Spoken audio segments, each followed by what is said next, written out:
ఏ విధంగా ఈరోజు రేవంత్ రెడ్డి గారు ఏంటంటే ఆ రోజున ఏంటిది రైతుల దగ్గరికి పోయి నేనున్నాను, ఆ ప్రభుత్వం చెయ్యదు, నేను చేస్తాను, నాకు ఓట్లే అని చెప్పేసి రైతులను మోసం చేశాడు. ఈరోజు ఏ విధంగా చేసినాడంటే అన్నం కాదు రేవంత్ రెడ్డి తినేది, మన్ను తింటున్న రేవంత్ రెడ్డి అని చెప్పాలా.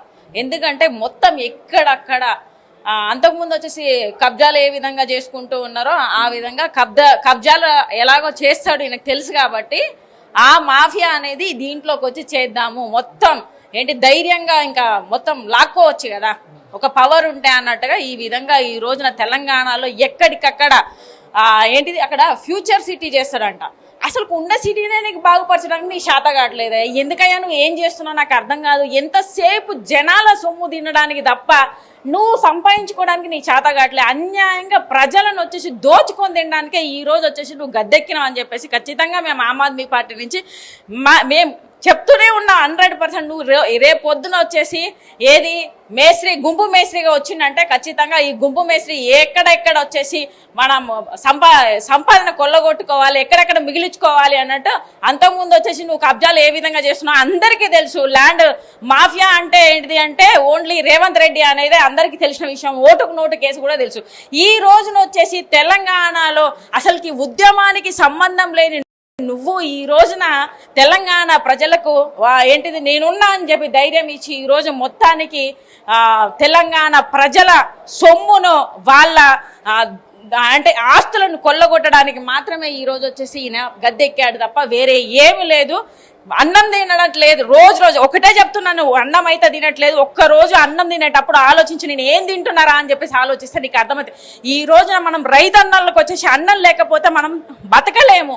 ఆ బతుకు తెరువే లేకుండా ఈ రోజు తెలంగాణలో మొత్తానికి రైతులను చంపాలి, రైతు భూములను వచ్చేసి నాశనం చేసి, ఎందుకంటే వాళ్ళ భూమి లేకపోతే వాళ్ళు చావడానికే సిద్ధమవుతారు, వాళ్ళు అంత త్యాగానికి కూడా సిద్ధమవుతారు. సో వాళ్ళ దగ్గర నుంచి నువ్వు గుంజుకుంటున్నావు అంటే ఈ రోజున నువ్వు దేనికి రేపు పొద్దున మన అటు సైడ్ చూసుకుంటే బీజేపీ ప్రభుత్వం మొత్తం కొండల్ని గిండల్ని వాళ్ళు తింటున్నారు.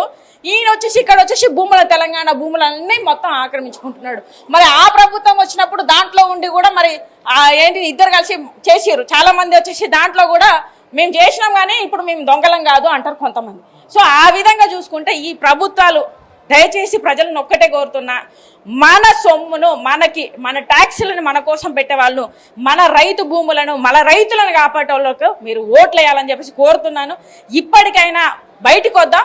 ఖచ్చితంగా కూర్చున్న పంజాబ్లో వచ్చేసి రైతులను ఏ విధంగా బీజేపీ ప్రభుత్వం చేసి 800 మంది రైతులను వచ్చేసి అక్కడ వాళ్ళు చనిపోవడానికి వాళ్ళు కారకులయ్యారు. ఈ రోజు ఈ రేవంత్ రెడ్డి ప్రభుత్వం వచ్చేసి ఆ విధంగా కాకముందే మనం అందరినీ రైతులని కాపాడుకుందాం. ఈ రోజు వచ్చేసి కల్తీ ఫుడ్ వల్ల మనం ఎంత నష్టపోతున్నామో తెలుసు.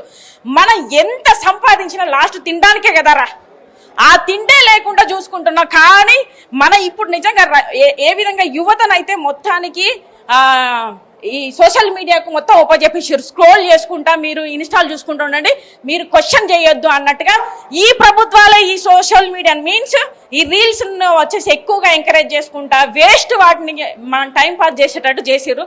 దయచేసి ప్రజలందరూ క్వశ్చనింగ్ కి రండి. ఫస్ట్ ఏం చేసినా ఒకప్పుడు చిన్న ఏంటిది ఒక పావులా పెరిగితేనే రేట్లు ఏదో విధంగా పావుల ఆటన పెరుగుతూనే రోడ్ల మీదకి వచ్చారు.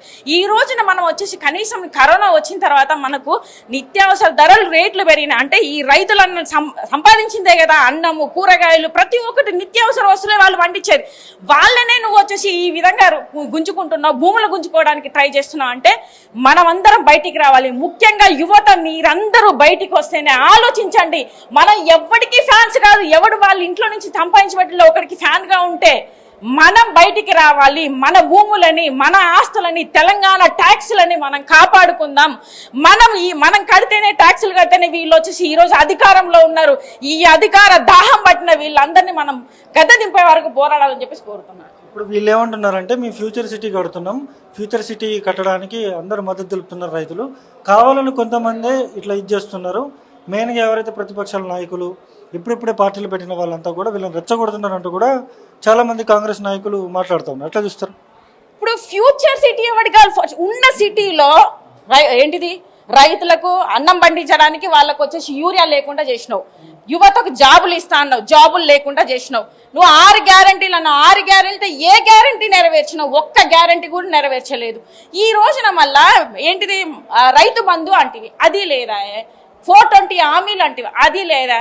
కష్టపడి సంపాదించుకొని ఒక ఇల్లు కట్టుకుంటే కనీసం ఏదో ఒకటి గడ్డో గరుకో తిని ఉందాం రాని ఇల్లు కొనుక్కుని వాళ్ళని కూలగొట్టుకుంటే ఈ రోజు అంటే మొన్న ఏంటిది నాగార్జున ఇల్లునే కూలగొట్టిన మాయ ఎంత అని చెప్పేసి ఈ ప్రభుత్వాలు వీళ్ళు భయపడాలి కదా. కొంతమంది చిన్న చిన్న వాళ్ళను ఒక పెద్దవాడిని కూలగొట్టేసి ఈ రోజు వచ్చేసి మరి ఇదే ఏంటి కాంగ్రెస్ ప్రభుత్వంలో ఉన్న వాళ్ళ ఇల్లులందరూ కబ్జాలలో లేదా? తిరుపతి రెడ్డిది లేదా?